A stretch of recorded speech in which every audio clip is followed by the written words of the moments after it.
बाकी अभी तक आप लोगों ने चैनल सब्सक्राइब नहीं किया तो सब्सक्राइब करो और सब्सक्राइब करते ही बेल आइकन दबाओ। मेरे अंदर हमें एक बार फिर से जंग छिड़ती हुई दिखाई दे रही थी। इजराइल ने अच्छा खासा कह लें कि अटैक किया ईरान के ऊपर, उनकी जो न्यूक्लियर साइट्स थी उसको डिस्ट्रॉय करते हुए दिखाई दिए, जहां पर कहने के नुक्स का मवाद या सामान पड़ा हुआ था। लेकिन अगर आज की बात की जाए तो हिस्ट्री बदलती हुई दिखाई दी हम लोगों को। और जिस तरह से ईरान ने रिटेलिएट किया है इजराइल के ऊपर 150 बैलिस्टिक मिसाइल्स के, उनका जो डिफेंस सिस्टम था उसको ही तोड़ फोड़ कर रख दिया है ईरान ने।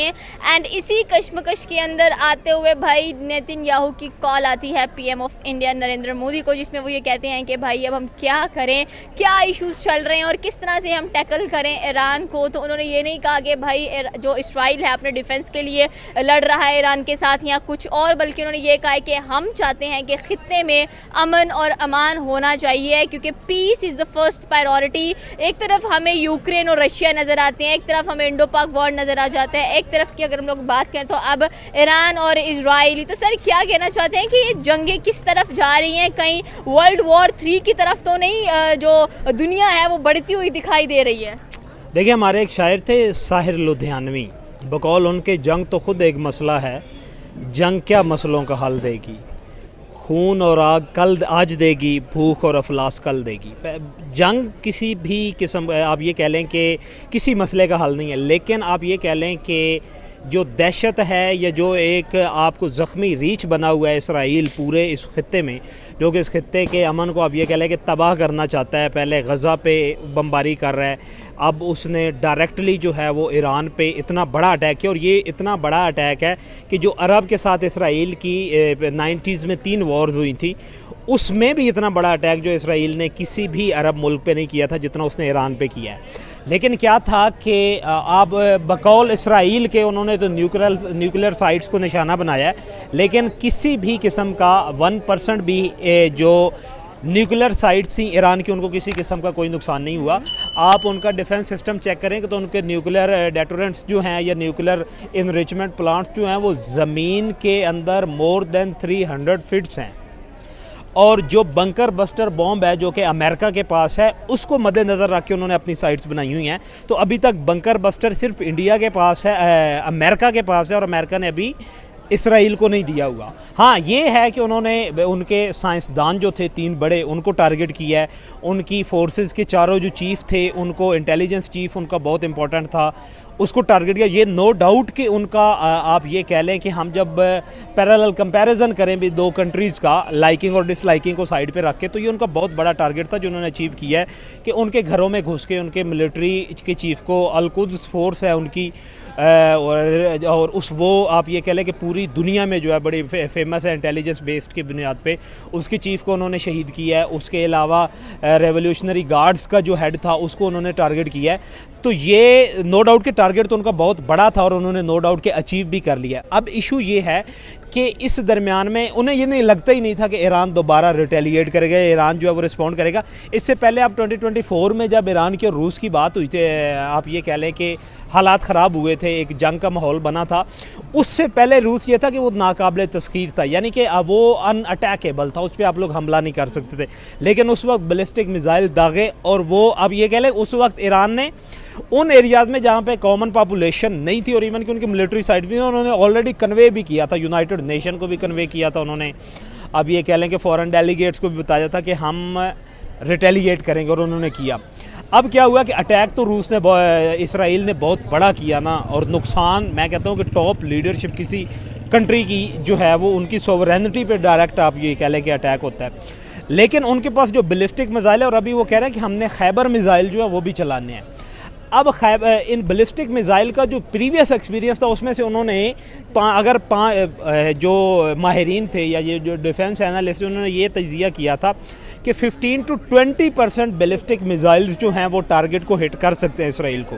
और इसराइल और ईरान के दरमियान आप ये देखें कि उनका जितना पॉपुलेशन डिफरेंस है, जितना कंट्री के एरिया का डिफरेंस है, कि हमारे लाहौर के जितना टोटल इसराइल मुल्क है और ईरान उससे 10 गुना बड़ा मुल्क है।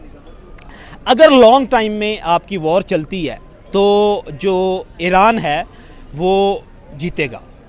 इसराइल को शॉर्ट टर्म, और इसराइल को क्या है कि इसराइल को तकिया कलाम है अमेरिका के। अगर अमेरिका फुली उनको सपोर्ट में आ जाता है तो फिर तो इसराइल सर्वाइव करेगा। अगर अमेरिका फुली सपोर्ट में नहीं आता तो फिर इसराइल को जो है वो कॉन्सिक्वेंसेस जो है वो बियर करना पड़ेंगे। अभी उन्होंने 150 बैलिस्टिक मिसाइल फायर किए हैं। 150 में से अगर उनके 5 भी गिर जाते हैं, अभी आपने देखा है कि उसमें उनका कैपिटल जो है, क्या नाम है उसका, अबाबील जो है, उसमें बहुत सारे टारगेटेड जो है उन्होंने वो उसको निशाना बनाया, उनके मिलिट्री टारगेट्स को भी, कॉमन पॉपुलेशन को भी।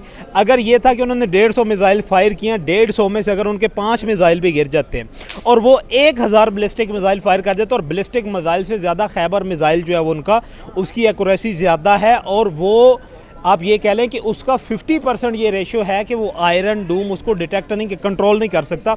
देखें, ये जो डिफेंस सिस्टम है ना पूरी दुनिया में बने हुए हैं, जितना भी बड़ा डिफेंस सिस्टम हो, अब अगर एक टाइम में इसराइल के ऊपर ईरान की तरफ से 1000 मिसाइल दागा जाता है तो क्या आयरन डूम 1000 मिसाइल को रोकेगा? नहीं रोक सकता। 1000 में से 100 भी गिर जाता है तो इसराइल का सत्यानाश हो जाएगा।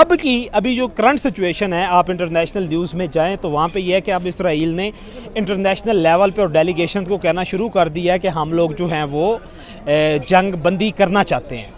उसको वजह यह है कि बैलिस्टिक मिसाइल ने कुछ ना कुछ तो वहाँ पे एक्शन किया। क्या वजह होती है कि जब आप कमज़ोर के ऊपर अपनी जो पावर है वो दिखाने की कोशिश करते हो, और जो कमज़ोर होता है वो ज़्यादा एम्पावर्ड निकलते हैं आगे से, तो आप सीज फायर पे आ जाते हो? हाँ, ये बिल्कुल है। देखे ना आप, ये कि एक वहशी बना हुआ है इसराइल खित्ते में। इसराइल जो है वो खित्ते में एक वहशीपन का किरदार अदा कर रहा है, हर एक को फ़लस्तीन समझ रहा है, और देखे ना को कंसीडर ही नहीं कर रहा। हालांकि मजबूती के साथ कोई एक कंट्री उसके सामने खड़ा हो जाए ना, और सिर्फ अमेरिका की बुनियाद पे, अगर अमेरिका उसकी सपोर्ट छोड़ दे, अमेरिका अगर सपोर्ट इसराइल को ना करे, इसराइल 15 दिन भी सर्वाइव नहीं कर सकता।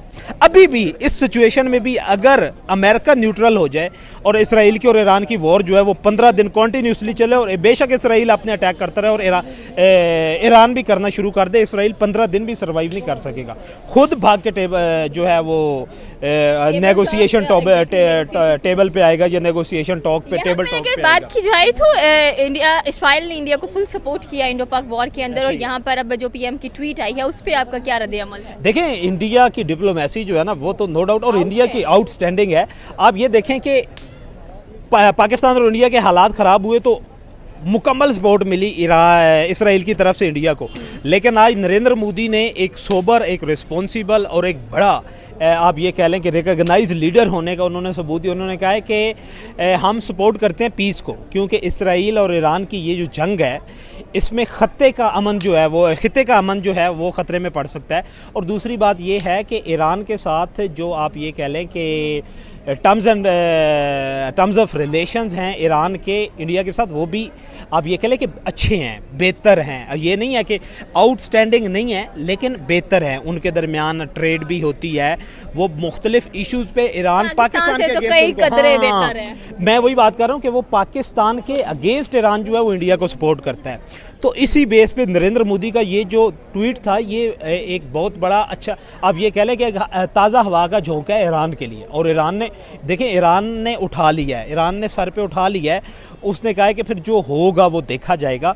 उसने ये सर पे उठा लिया है, और उसी वजह से क्या हुआ है कि उन्हें बताया गया है कि आप इसराइल को, कि अगर एक लंबे अरसे तक आप अगर जंग की सिचुएशन में आते हैं तो आपको इसके कॉन्सिक्वेंसेस, ईरान की पॉपुलेशन ज़्यादा है, ईरान सर्वाइव फिर भी कर जाएगा। अगर इतने परसेंट, अगर 20% भी अटैक पॉपुलेशन पे इसराइल की हो जाते हैं तो नेतन्याहू चला जाएगा, क्योंकि इसराइल की कॉमन पब्लिक जो है वो भी अब इस बात से तंग आ चुकी है कि गज़ा की जंग है, फिर इन्होंने ईरान के साथ छेड़ दी है, फिर उधर से सीरिया में ये इंटरवेंशन जो है वो कर रहे हैं। सीरिया में तो चलो अब नई गवर्नमेंट आ गई, ईरान में है, उधर से हमास के अभी अटैक जो है वो जारी हैं। और अगर ये सिचुएशन बन जाती है 4-5 ममालिक के जिन्होंने घेरा हुआ है इसराइल को, तो फिर इसराइल का अमन जो है वो ख़तरे में पड़ सकता है। इसलिए अब इसराइल जो है वो उधर जाना शुरू हुआ। पाकिस्तानी